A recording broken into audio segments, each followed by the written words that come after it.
Foreign settlement high in the Andes mountain range of South America trade, and that is because of what is discovered deep inside this mountain.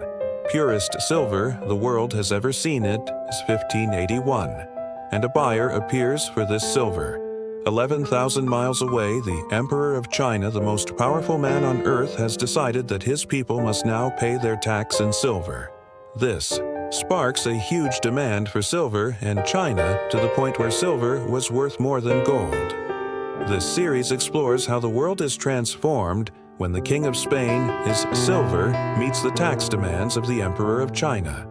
It's a remarkable story that witnesses how China came to dominate at the dawn of world trade over 400 years ago, the first time the whole world was linked into one global network, and the most important element of this and so on, silver allows China's emperors to become the most powerful men on earth, and silver makes this businessman the richest man in the world. A lot of America's Industrial Revolution was funded by this Chinese merchant. Chinese craftsmen go on to create silverware of unparalleled skill and beauty that are coveted across the world. Already in the 18th century, people were admiring this fantastic world because the wire is so thin it's like hair. China's silver trade drives the growth of world cities from Boston to Hong Kong, Shanghai to Seville. But it also sows the seeds of China's near destruction and leads to, with Western powers, the British were determined to get a war. They got the wartime when China enters what's become nicknamed Century of Humiliation, the period when China was not in control of its own external affairs. But China won't let go. Its obsession with this precious metal only trusts silver. It is almost like a religion in Chinese history. Silver is our gold in Chinese history. This series reveals how silver changes China's history and the history of the world. Isla, holding a piece of history on your hand, the skyline of Shanghai is one of the defining views of modern China.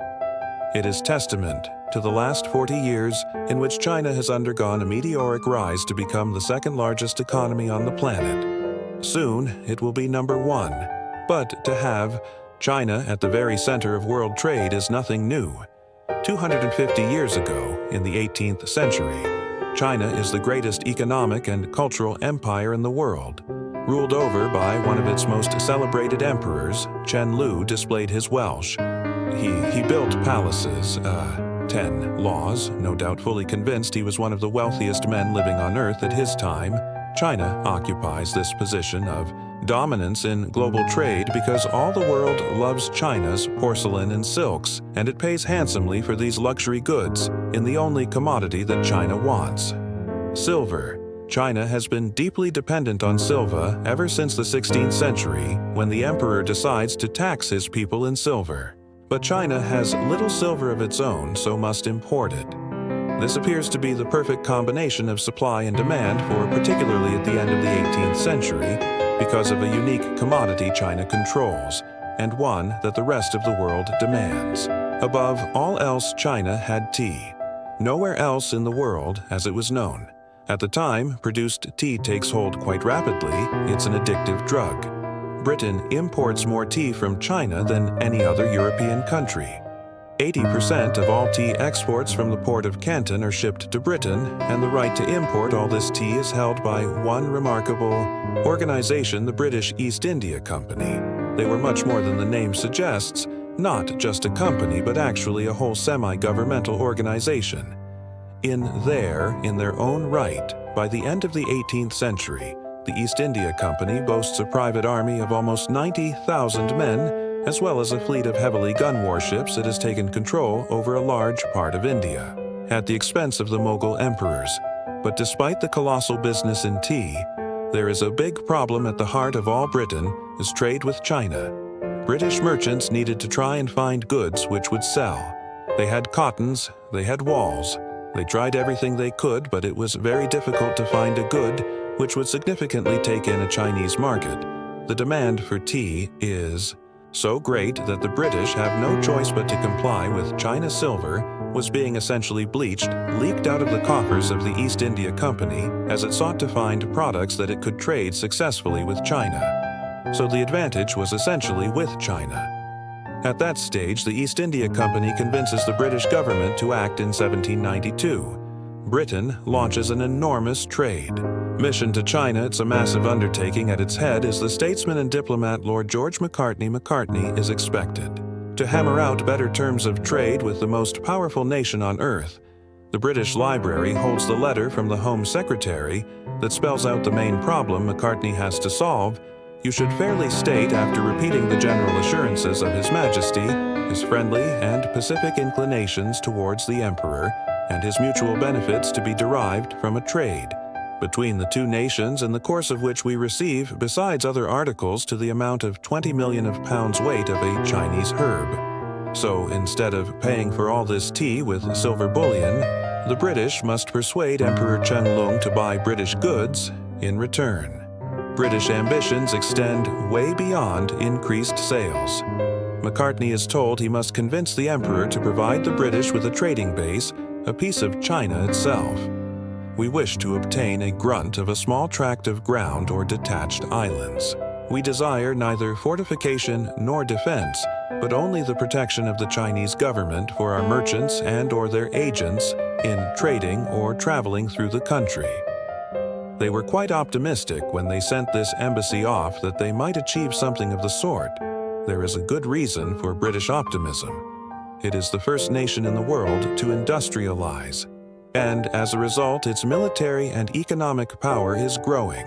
Britain considers itself an equal to any nation in the world, even China. In September 1792, Lord Macartney, along with 700 soldiers and servants, departs for China on a flotilla of 3 ships they sail. With interpreters, musicians they say with the band, they have a large number of very ornate present sing-songs, musical clocks, all sorts of things for the Emperor, but they have a clear target in terms of their requests. And at the heart of it, they want the British state to be recognized by the Chinese, a permanent embassy to be allowed to reside at the court in Beijing, when Lord Macartney arrives in China in July 1793. He's expecting to meet the Emperor, but the Emperor is nowhere to be seen.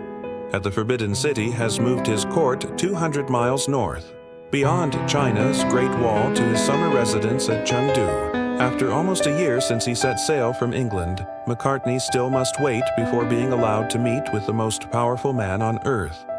Chen, long emperor, has at this point been on the throne for nearly 50 years. He's in his 80s. He is one of the greatest emperors in Chinese history from start to finish. He's been expanding China into Central Asia, tremendously successful wars. So he is extremely proud of his own achievements. Macartney is asked to join the queue of ambassadors from the distant borders of Chenglun. His vast empire, Jianglun, receives tribute from each ambassador, in turn not in a palace, but in a tent. All ambassadors are expected to kneel and press their head 9 times to the floor. Macartney, however, refuses. So instead of performing the traditional kowtow, he drops on one knee before presenting his gifts. So this is one of a large set of sketches by William Alexander, who was the junior artist for the embassy, and one of the things he drew was this planetarium, which was the grandest and most spectacular gift, because they had thought from reading the Jesuit missionary accounts of China that the Chinese court was exceptionally interested in astronomy. About the most significant gift is a solid gold box encrusted with diamonds containing a letter from the British. King George III, laying out his hopes for the trade mission dance, indulges in some polite conversation that throws the spotlight on the precocious young son of the British vice envoy, who, on the long voyage, has learned Mandarin images. But this charming code of the embassy has little bearing on the outcome. The letter from George III to Jin Nung is translated, and the Chinese emperor's reply is extremely dismissive, and there's a sentence which is tremendously famous. The productions of our empire are manifold and in great abundance, nor do we stand in the least need of the produce of other countries. The embassy is a complete and utter failure. The Qing not ready to accord these Britain as status of equals. The Channel Emperor is not just emperor of the Qing Empire, he is the son of heaven. this king. George III, who McCartney represents, is in fact within Qianlong's vision of the world a subordinate king. Unfortunately, emperors of Qing Dynasty later on became too confident. Channel thought, as many great emperors in Chinese history, that he was the king. He was the emperor of the whole world. Rejects all the British requests. Worse still, he issues a stop warning to George III that he will use force if British ships try and trade anywhere other than Canton, the one port in China. Open to them, it goes back over land. And Chen long issues instructions that all the way south, Qing military units are to assemble in view of the embassy to impress upon the British that the Qing has great military strength and could deal with them. Realizes that the Qianlong emperor and his senior advisors. These people were not stupid. They had a very limited knowledge of what was going on in European politics at this time, but they were canny political operators, and that they were aware that the British had a heavily armed warship on the coast, and that they wanted to refuse the unacceptable requests of the British and get rid of them without causing trouble, has maintained the status quo. His show of strength is designed to deter British aggression, and for now, he's come out on top. McCartney returns home empty-handed and belittled. Back in Britain, the public now viewed China as despotic and backward, and its ruler disparaged and mocked in popular cartoons. There's a big shift from enthusiastic cinephilia, one might say, intellectually, a love or an interest in China, an appreciation of what seems to be an idealized China to first-hand reports from Britain have been there who say, it's nothing like that at all. In fact, as McCartney put it, it's an old first-rate man of war, it's heading for the breaker's yard, and if we can help it along, that will change things. Despite being stung by Cangling's rebuttal, Britain has no option but to accept the terms of trade laid down by China, and at the dawn of the 19th century, there are still vast fortunes to be made from China in the most vital trade hub on the planet, Canton. All the tea in China, along with its silks and porcelains, are shipped out of Canton, and into Canton flows the world's silver. To pay for these goods, trade with the West makes Canton, this small and remote part of China, as massive empire, one of the wealthiest and most cosmopolitan cities in the world. This is the golden age of Canton. It was the nexus of global trade. You have people wearing different costumes, speaking different languages, dealing with goods from all over the world. Of course, some of them are more prominent than others. Tea silver, but it was actually quite a vibrant city that people will flock to because there was where they could pursue their business. Canada is not only where goods are exchanged, but where they are made. This city becomes a workshop of the world where thousands of low-paid but highly skilled craftsmen are producing Chinese goods adapted for lucrative foreign markets. We have to bear in mind that for late 18th century Europe could not produce its own very fine apostles, and they have to rely on China being the only port which could conduct China trade. Also enjoy the advantage of setting up various manufacturers and workshops for painting these kind of possums. I think they will find it very surprised why the foreigners need such a large bow. We use both to eat rice, right, and soup, and they will be told that, this is punch bow. Well, in terms of shape and function, it must sound very exotic to the Chinese. That in terms of the pictures and also the design and motives, it must also look very exotic to the Westerners. Canton is also home to a developing craft but also take deep root abroad. Thousands of workshops are mass-producing silverware for foreign markets and for foreign tastes. Unfortunately, no one had a clear sense of what China looked like, and there was tremendous interest, fascination in cafe, in this land that almost no one had seen. These are not depictions of China per se. They are mythical landscapes with mythical beasts. There are quite a lot of pagodas. Boats, beautiful flowers, prunus, this fantastical dragon handles something that would never be on a piece of London but they're also imitating and undercutting Western slobber smiths. Foreign, you could have a Chinese silversmith make a spoon that was virtually identical to your familiar 19th century flatware for a fraction of the cost. You can see that these are are virtually indistinguishable, both spoons made in the 1830s and one made in Scotland in Edinburgh and one made in Guangzhou, but virtually indistinguishable. The silver itself would have presumably been the same price, but the labor was infinitely less expensive. We think about the mass production of goods in the 21st century and the fact that so many of these things are so inexpensive, and indeed, to some extent, the same thing is happening in the 21st century as was in the 19th, is dynamic. It's a hive of industry and commerce, and it's one of the vital crucibles where modern international trade is born. But it presents challenges to Western merchants finding the right commodities to trade, figuring what language to speak, figuring out what currency to trade in. That is all quite credit no small fees for the early part of the 19th century when there's no language schools, there was no business school. That would tell you how to surmount any cultural barriers. That was the world that I think is even more, in many ways more fascinating than the world we live in today. Historic Canton is now buried deep under an immense skyline of concrete and steel.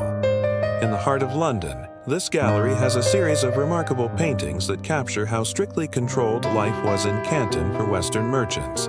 So they were restricted to this very small strip of riverside, only about 300 meters long. There wasn't much they could do for exercise. You can see, if you look carefully in this picture, there's 4 little Westerners rowing along. But apart from that, there were the occasional trips to the flower gardens, or the temples across the river. Otherwise, they were stuck here. This small section outside the city walls of Cantor becomes known as the 13 Factories.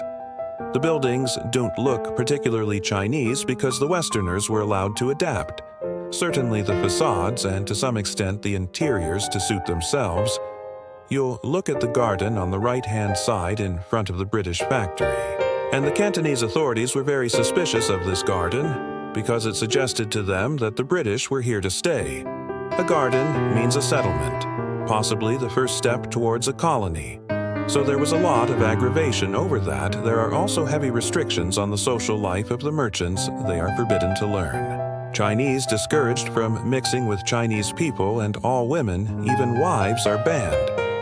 Foreign merchants can make their fortune in China, so the heavy restrictions are worth enduring. They make the best of their sometimes tedious lives in what becomes known as the Golden Ghetto. Woo. Know that they drank well and ate well, that insofar as they could, they sampled and enjoyed all the light, all of the joys of a Chinese leisure life. Whether it's brothel boats, high-class brothel boats, they were invited by their merchant friends and collaborators to parties.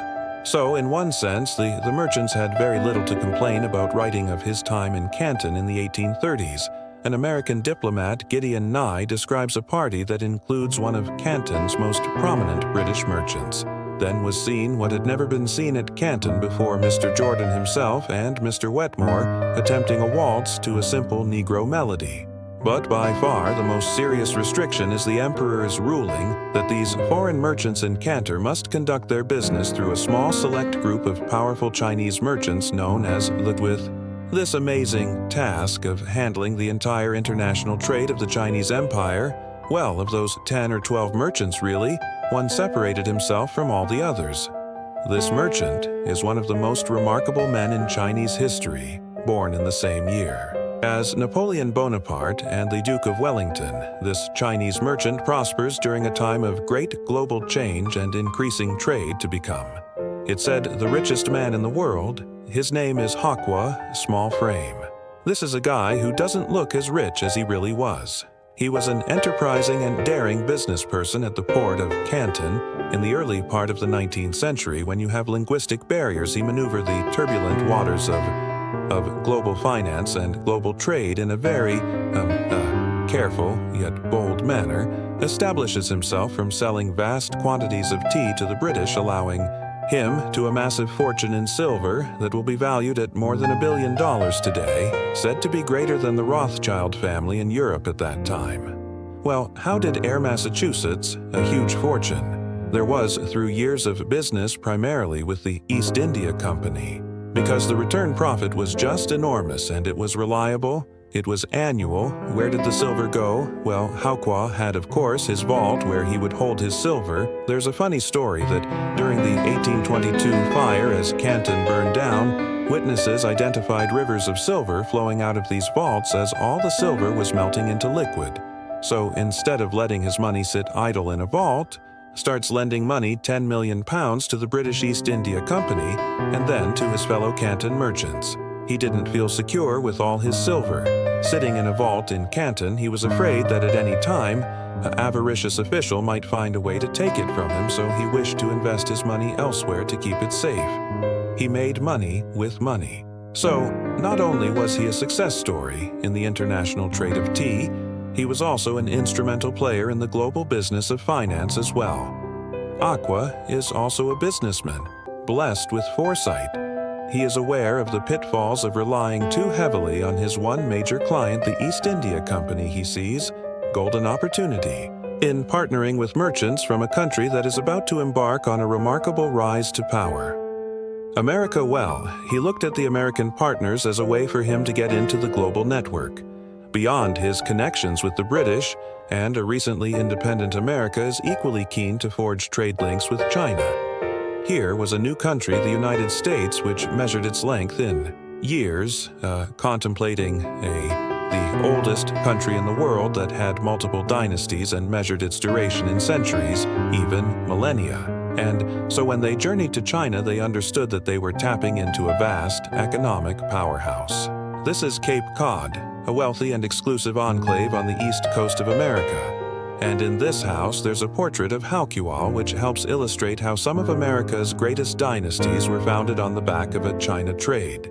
He's here because this is a painting that was brought back from Canton by my great-great-grandfather, Warrant L102, was a prominent American China trader. He makes a fortune in China.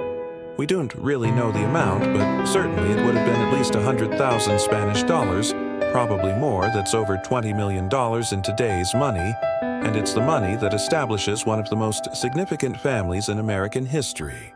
Warren Delano's grandson is Franklin Delano Roosevelt, America's longest-serving president, whose family fortunes are tied to Haokwa. He was held in extremely high regard. He was an incredibly honorable. He was punctual in his dealings. He delivered as he wanted. He was nobody's fool. He enjoyed exceptionally close relations with Bostonians. Occasionally in Canton. His American partners got a privileged glimpse inside Haokwa, a spectacular residence, when invited for a rare banquet. Fred Grant's great-great-grandfather Warren and Warren's brother Edward record an astonishing level of hospitality. Today, we dined luxuriously at about 4 o'clock, our dinner set out by Haokwa. The senior hung merchant Chinese style about 15 courses: bird's nest, soup, shark, fins, pigeons, eggs. We were 3 hours getting through it. It is many years since Haokwa has given a Chinese dinner at his own house, and perhaps never before. Did he give to a friend the like of this with banquets like this? I'll call further, strengthens his American bonds. His ties run so deep that he entrusts part of his fortune to be invested on his behalf by his closest business partners in America. His money is invested at a turning point in American history. You could argue that Haokwa helped build America. He invests his money in American railroads and American factories in American coal mines, thus leading to the development of the United States. And so a lot of America's Industrial Revolution was funded by this Chinese merchant who lived in Canton in the early part of the 19th century. Today, there is much fear about Chinese investment. Many Americans wonder if Chinese economic power has too much influence over American companies. Well, what they don't know is that this was happening in a pretty substantial way over 100 years ago, thanks to the China trade. Despite the wealth that it is creating, the Americans encounter the same problem with the China trade as all Western merchants before them. They struggle to find anything the Chinese want to buy. American traders reluctantly brought silver to China. They would far prefer to have brought commodities when one brought silver. Silver is essentially a currency, and that meant that they weren't really traders so much as wholesalers.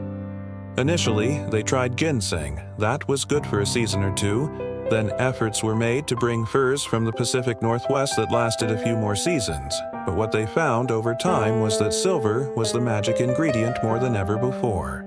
At the beginning of the 19th century, Western merchants desperately need a product to sell to China. Instead of silver, they do find a product that they are confident will take hold like tea. It's plant-based.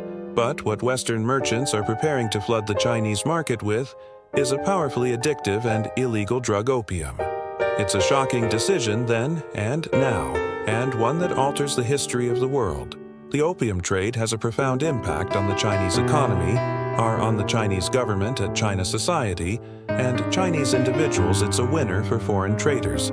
It has a devastating impact on Qing China. Smoking opium has been banned in China since 1813, but the trade not only continues, it increases dramatically. In 1767, 1,000 chests of opium are imported from India. By 1838, it's 40,000. Might find officials, the highest officials at court, who took a bit of opium to basically relax. You would find middle-class scholars whirling away their time by smoking opium pipes, perhaps in a dedicated opium parlor, or indeed men working in back-breaking labor who would take opium to try and ease the pain in their muscles. Principal players in this illegal trade are the British, who are cultivating huge amounts of opium in Bengal in India, the jewel in the crown of their growing empire. At last, Britain has a product other than silver that the Chinese crave. But this is not good for China, as vital silver reserves. By the mid-19th century, silver was being drained from China to pay for this incoming opium, and the British were doing very well out of it. Two ambitious Scotsmen make a killing from selling opium. Their names still well known for the company they begin in 1832 that grows to become a massive multinational with an annual turnover in excess of $40 billion. William Jardine and James Matheson, who proceed to have a massive impact on this illegal trade in China. They are influential because of their systematic innovation. So whereas other traders are content to sell in the Pearl River estuary, out of sight of King officials, Jardine's commissioned ships to be built which will sell the drug along the coast. They commission new clipper ships, fast-sailing vessels, which will bring the opium as quickly as possible to the China coast, Jordan, and Matheson buy opium in British control, Bengal, and moor their ships off the Chinese coast. The opium is offloaded and delivered by Chinese middlemen to Chinese customers. What is most important about Jarina Matheson is the fact that they do not consider themselves to be smugglers. They're not smugglers, they are gentlemen. They are traders, they are licensed traders. The Chinese who come to buy the opium from their ships in discreet anchorages off the coast of Fujian province. They are smugglers, but their business invites considerable disdain. Back in Britain, William Jardine is described by Benjamin Disraeli, the British Prime Minister, as a dreadful man, a Scotchman richer than Crisis I McDruggy fresh from Canton, with $1 million of opium in each pocket. But in the minds of Jardine and Matheson, their company is merely supplying a commodity that Chinese crave, and it's a trade that is eyed enviously from the other side of the Atlantic by the Americans, particularly the China trader Thomas and Acid Perkins, one of the most respectable names in Boston society, who resents being frozen out of the lucrative opium trade by the British. That fact had always bothered Thomas Perkins, who enjoyed a healthy rivalry with his British competitors. If Thomas Perkins could exchange opium for tea, he knew he could become a much richer trader than if he were exchanging silver for tea. The Americans joined this illegal trade when they sourced their own opium through Turkey. The number of opium chests now being smuggled into China grows at an astonishing rate. There was, of course, a growing social crisis. The use of opium was being noticed by the officials of the Qing Dynasty, who are increasingly worried about what they saw as the harmful effects of smoking or chewing opium on large proportions of society. By the 1830s, the number of opium addicts is counted in millions. The drug is taking a terrible toll on the health of the nation in Beijing. Emperor Daoguan must confront a huge dilemma. He must stem his people's growing addiction to opium and stop precious silver flowing out of his empire. In March 1839, he reaches a decision, he dispatches his most incorruptible official to Cantor, Commissioner Ling Cersu. Commissioner Lin is appointed to crack down on the illegal opium trade. He moves fairly swiftly, and he moves fairly ruthlessly. First of all, he would descend on the scene and demand that all opium addicts and all opium dealers immediately surrender their stores of the drug. That was number one. Number two, he was lenient as long as you complied with his wishes and gave up your opium. He would not penalize you at all. He might even help you get some assistance. However, if you did not surrender your opium, he would put you to death.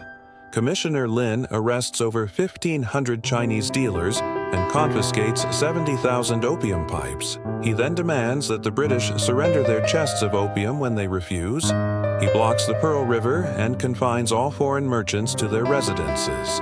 He holds them under house arrest. Their servants are taken away from them. Some of them have to learn to cook. This is a great shock. Lindsay Ashu's focus is not confined to foreign merchants. He holds Canton's chief merchant to account for the rampant opium smuggling Hakwa. In particular, being the chief hall merchant for a long time was under heavier scrutiny by the chain court, so there are various rounds of assessment financially and otherwise that caused Hopewell and his family dearly. Aqua lives under threat of beheading during this tense standoff. At the same time, one of his American business partners in Canton, Robert Bennett Forbes, reflects candidly on the lucrative nature and the morality of the opium trade in a letter to his wife.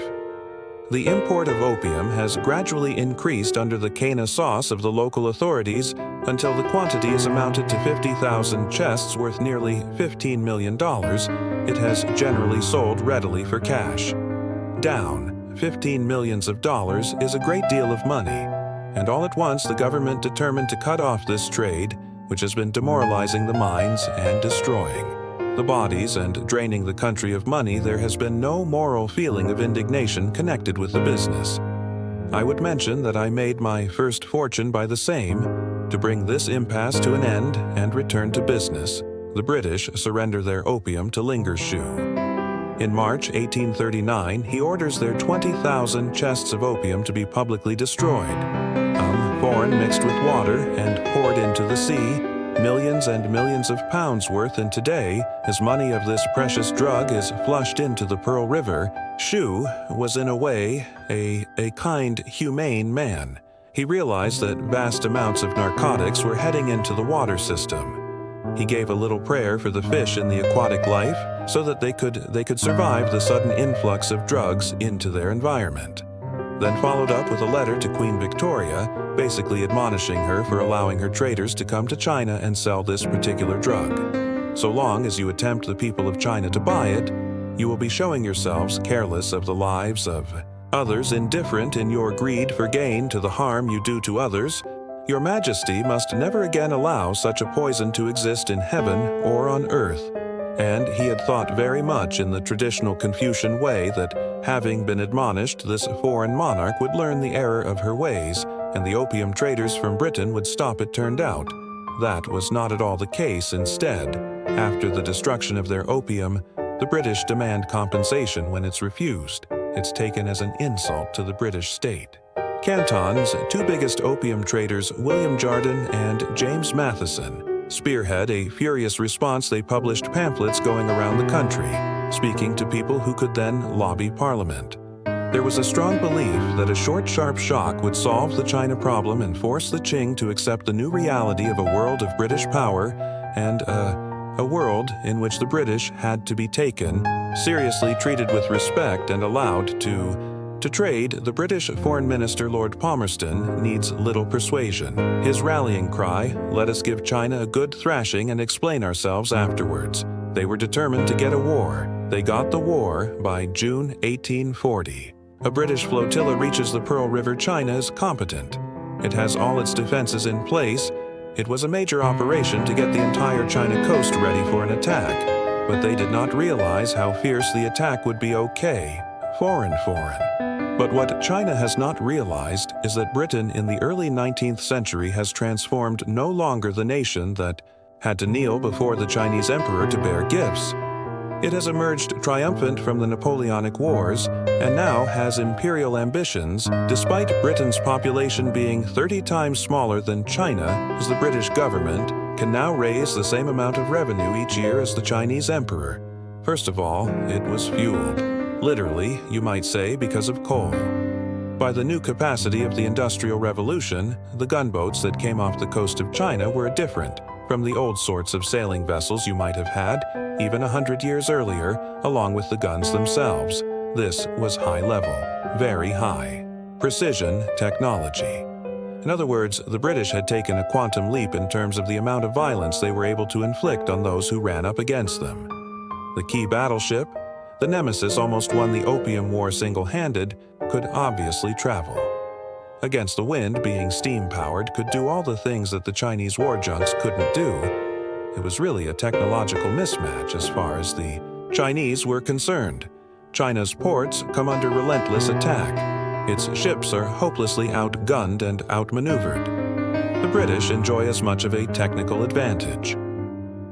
When the war reaches land is foreign, but to negotiate a peace treaty in 1842, they signed the Treaty of Nanking. It's a document which reflects how much China's world has changed.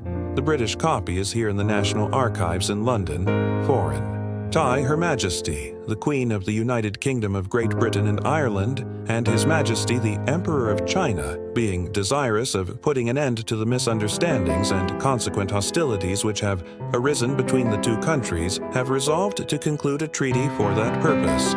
So, although the language of this treaty is warm and friendly, it's in fact a statement that from this point onwards, China is going to have to do what the British say. The treaty achieves all and more of the British requests of the Macartney Embassy of 1793 that had been so swiftly denied by the Chinese Emperor. His Majesty, the Emperor of China, agrees that British subjects with their families and establishments shall be allowed to reside for the purpose of carrying on their mercantile pursuits without molestation or restraint at the cities and towns of Canton Amoy, Fuzhou, Ningbo, and Shanghai. But there is an even greater demand from the British. His Majesty, the Emperor of China, cedes to Her Majesty, the Queen of Great Britain, the island of Hong Kong, to be possessed in perpetuity by Her Britannic Majesty, to be governed by such laws and regulations as Her Majesty, the Queen of Great Britain, shall see fit to direct the Emperor of China, who until this point perhaps never really had to cede anything to anyone, is being told that under the influence of gunships he is going to have to let the Queen of Great Britain, you know, this far-off country, essentially take over, colonize part of his territory, this rather obscure little bit of southern China, an island called Hong Kong. Action, the reverse of this that a Chinese set of warships had turned up in the late 19th century. Off the Solent may be deciding that they wanted the Isle of Wight, and you have to reverse that thinking to understand how outrageous this would have seemed in China. I think the Treaty of Nanjing is one of the most important documents in Chinese history, because it marks the beginning of a period that shapes Chinese thinking. Even today, in the early 21st century, it's the time when China enters what's become nicknamed the Century of Humiliation, being forced to sign this treaty, and they were forced was essentially a sign that China could no longer decide on its own. Foreign relations. Instead, it could be ordered. It could be told how to relate to the outside world, and the memory of that humiliation has never gone away. In China, China's fall is spectacular. The loss of the war is felt nationally and personally. It brings to an end the golden age of Canton and the rapid demise of its chief merchant and one-time richest man in the world. He dies in 1843, 1 year after the end of the Opium War. His son continues the business, but the vast fortune dwindles, and today only the family name survives. Foreign, see it's Japanese. Only rare photographs allow a glimpse of Hawk was once magnificent residence and ornamental gardens. Today, almost nothing remains. This is foreign for the victors. The Opium War is transformative. Hong Kong begins its spectacular rise from what is dismissed at the time as a barren lump of rock on the Chinese coast to become an integral part of the British Empire. And at the heart of Hong Kong, the business empire of Jordan and Matheson, founded on opium, dominates. In less than 50 years. The Silva that helped China dictate world trade has played a profound role In China, losing its place as the world's leading economic power, China is now experiencing a harsh new reality. Opium triggers another disastrous war for China and the country. Must witness the deliberate destruction of a masterpiece of Chinese civilization. The destruction of the Summer Palace was very much an act of punishment. It was designed absolutely to humiliate and lower the standing of the Qing court. China is then overwhelmed not just by Western powers but also Japan. You see the gathering together of different imperial powers all seeking a slice of China, but worse is to come when China's very existence is threatened. Many Chinese officials and observers think that, in fact, China faces national extinction. We talk about this, the threat of extinction,